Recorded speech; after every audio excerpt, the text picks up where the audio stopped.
As a believer begin to grow, the next thing a believer have to do is to build stronghold. As you begin to grow, you must build stronghold. Part of the stronghold you have to build is what we call stature. You have to come to a realm of mastery. The realm of mastery, the realm of maturity. It's just like a child that begins to grow, and the child take a step.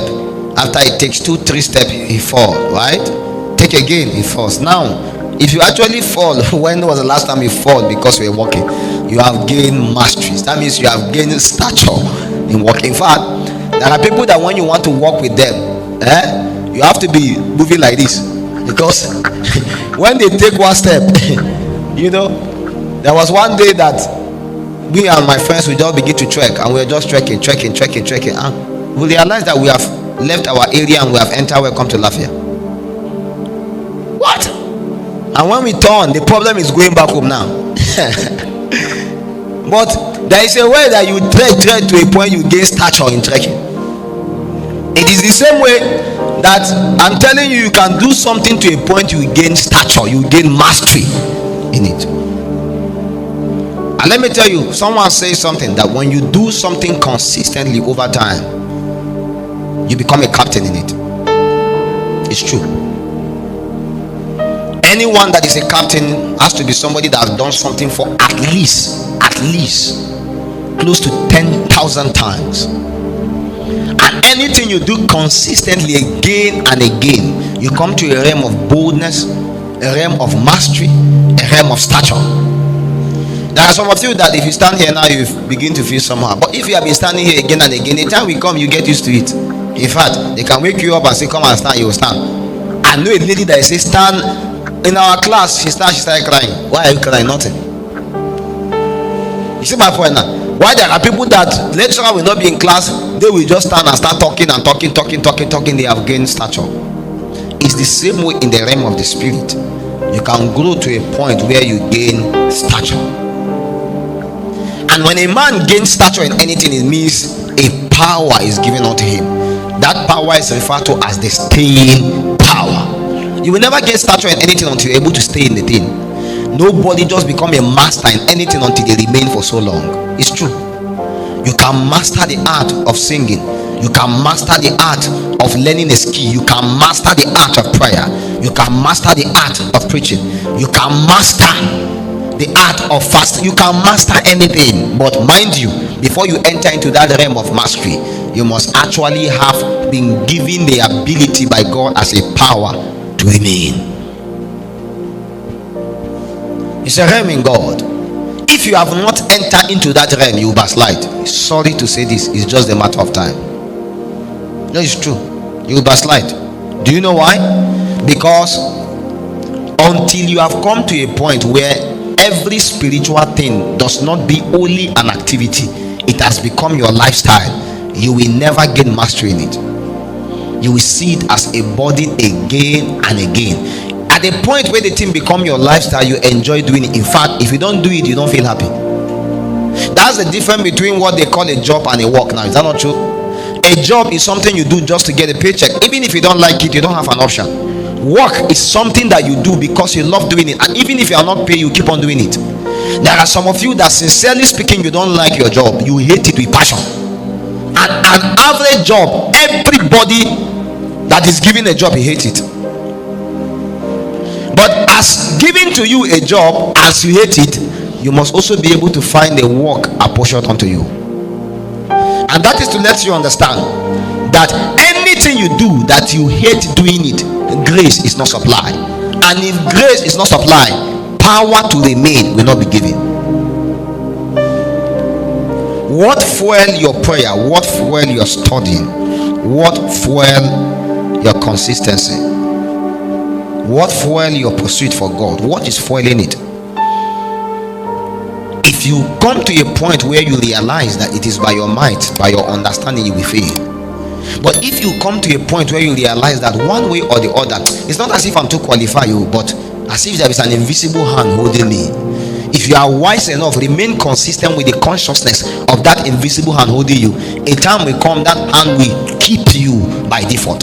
Then when you remain consistently for a while, you gain mastery in that thing, and it looks very easy. It's not as easy as you are thinking, but it's just because you have come into the realm of mastery that it looks easy for you. Simple. No wonder we say in consistency lies the power. I want to let you understand that you can never excel in life, you can never succeed in life, you can never become that which God has apportioned unto you until you take spiritual activity to become a responsibility and also become your lifestyle, most importantly, and enjoy it as a work.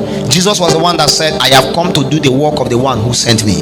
He did not see it as a job, he didn't see it as something so painful. He referred to it as a work, a duty to carry on. And whether you like it or not, you may not be paid for it, but it is an allotment given to you to come into the realm of the fulfillment of your plan and purpose in life.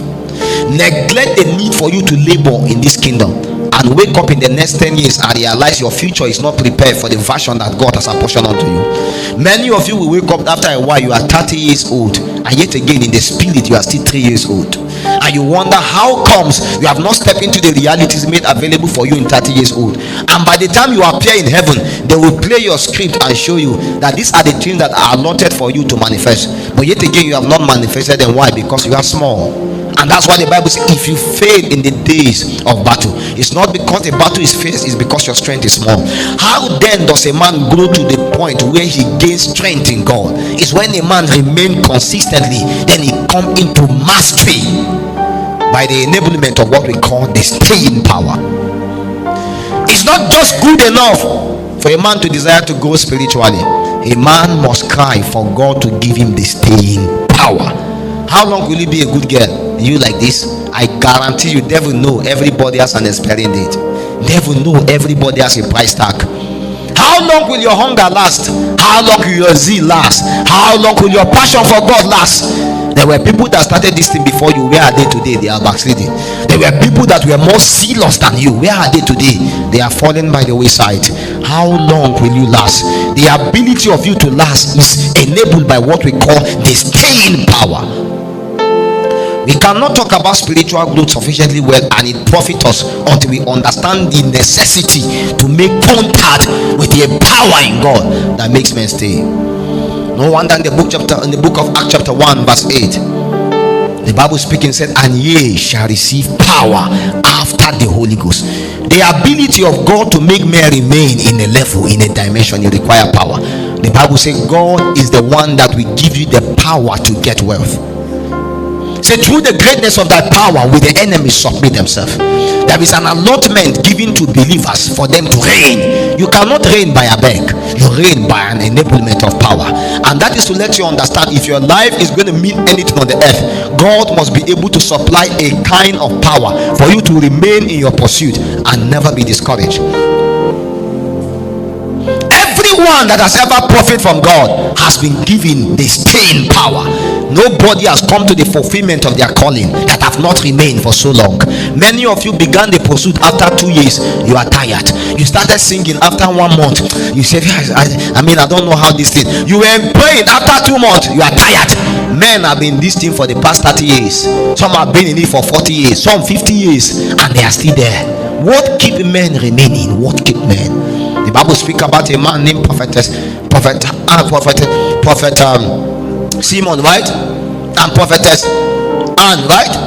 That these people remain praying continually for the consolation of Israel. They never knew when Jesus would be born. In fact, the Bible said they just knew by the Spirit that there was supposed to be a revival that is supposed to come to Jerusalem, and it was their work, a lot and portion, for them to remain consistently praying until Jesus is born. So if Jesus delayed for the next 50 years, they will keep on praying for 50 years. If Jesus delayed for 100 years, they will keep on praying for 100. Not because they want to pray, they saw something in the spirit which compelled them to remain. But they don't remain by their own power. There was a power given unto them to remain. And the Bible says, even when it looks as though their life was over, malaria came, they could not die. Cancer came, they could not die. Hepatitis came, they could not die. In fact, HIV may come, they may not die. There are some HIV that come by a spiritual impactation. I know people that never slept with nobody, yet again they are diagnosed with sicknesses that are actually transfused by blood.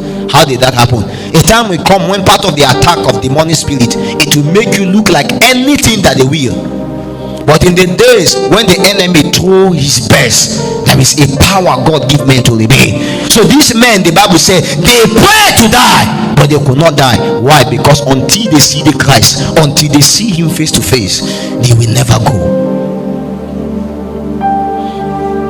And that is to let you understand there is something you can see in the spirit that will make you remain.